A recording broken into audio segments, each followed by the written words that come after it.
Ladies, my video today is for you. We're going to be talking about our periods. So there are a lot of bad period people suffering over there because they do not know what a normal period should look like, and they think that everything that they go through every month is normal. So I will tell you what a normal period looks like, and I'm sure you have a pretty good idea if you read my post. But it is supposed to be around 28 days, and it's supposed to be, according to Ayurveda, linked to the moon cycle. So obviously there's an individuality here, so it can fluctuate between 27 days and 30 days a month, and that would be normal.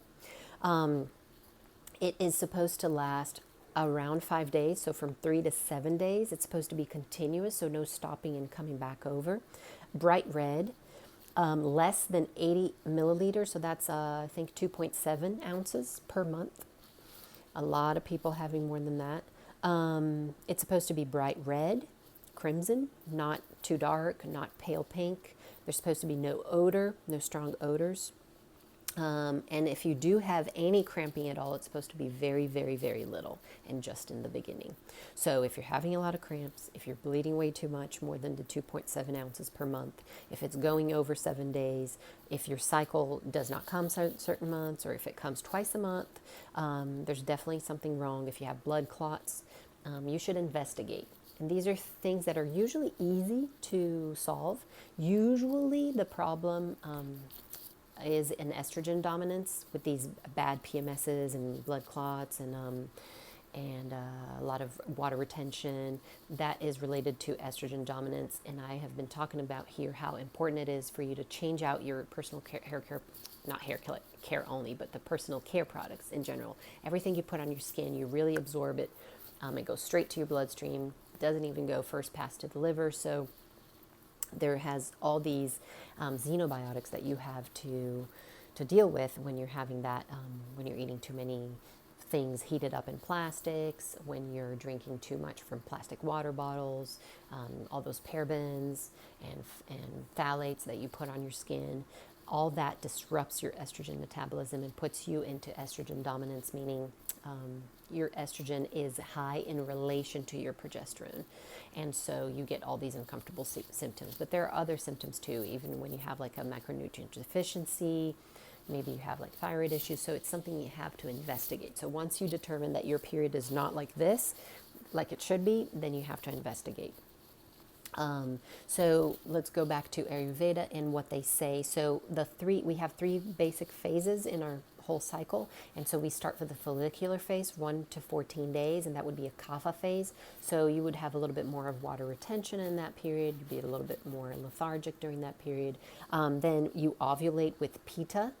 And they say that you should ovulate in the full moon. If your body is completely in balance, you should ovulate in the full moon. And then that would be a pitta phase, and that's when your temperature rises a little bit because pitta is fire. And then you would finally bleed, and that would be in the new moon. So that would be a vata phase. So the actual bleeding is a vata phase.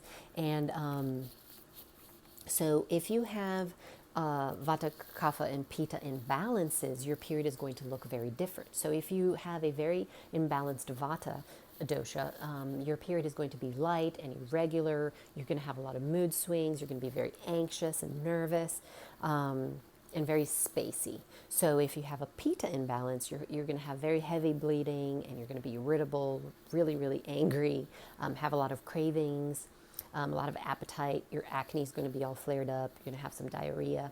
And then if your kapha is very irregular, you would have a lot of water retention, bloating, tender breasts, have a very thick, more viscous blood when you bleed out, even with some clots, and you're very lethargic, very lazy. And to balance these off, obviously, if you have a pitta imbalance, you're going to do non-spicy foods, more cooling diet, more cooling exercises, and a pitta, more daily routine. And then for vata imbalances, you want to have hot and mushy foods, everything very cooked, not a lot of raw stuff, not a lot of citrus foods, and just very grounding practices and grounding daily routine. Really, really have a daily routine for Vata people. And then the Kapha, really briefly, You want to actually exercise and push yourself. Kaphas tend to be very lazy. They don't want you, they're very slow moving, so that you want to do exercises that are a little bit more energizing, and you're going to want to eat very light foods, nothing very fatty, nothing very fried or oily, nothing very sweet. So spices are good for kapha, and citrus is good for kapha, and all that. And we can talk about more about that later. So during your period, regardless of what dosha you have imbalanced, Ayurveda considers this to be a detoxifying phase for the woman. So you're supposed to be doing grounding practices, a lot of breath work. So they say the alternate nostril breathing is very good for this time. You want to do a lot of meditation during this time because you tend to be very spacey. Everything that's very grounding, so journaling, having a daily routine, really taking care of yourself during that time, your daily massages, you're scraping your tongue, you're taking your teas, and they suggest certain teas for this period, which is the CCF tea, so cumin, coriander, and fennel tea, which is the tridosha balancing tea. Then you want to have also ginger tea and lemon tea with honey. Lemon balm tea, and very light exercise, grounding yoga, nothing very extraneous, nothing very extreme.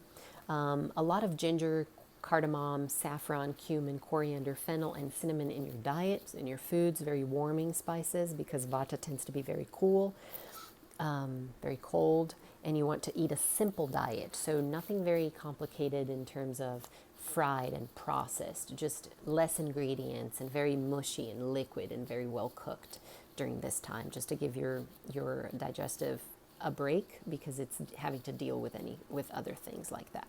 So the last thing that I want to say is that if you are bleeding more than the 80 milliliters a month or the 2.7 ounces a month, it is very likely that you do not have adequate iron stores. And you can measure this. I put the lab values that are ideal over there in my post. It's the last picture for all of the iron status labs. And you have to realize that the lab values that the laboratory gives you are very big. And there's an optimal range right there, usually in the middle or towards the end, depending on towards the upper end, depending on what the thing is. And just really be aware that your hair can fall off if your ferritin stores are normal, but they're under 50. And some people even need to keep it over 70 nanograms per deciliter to have the hair, nice and stuck to your head. So definitely be aware of that. Look at your labs next time you go, and then we can go from there. If they are low, if your iron stores are low, there are ways with diet or even supplementation that you can bring that back up. But basically, when you're having the dark leafy greens, always pair it with something citrus. Have some animal protein. That really helps.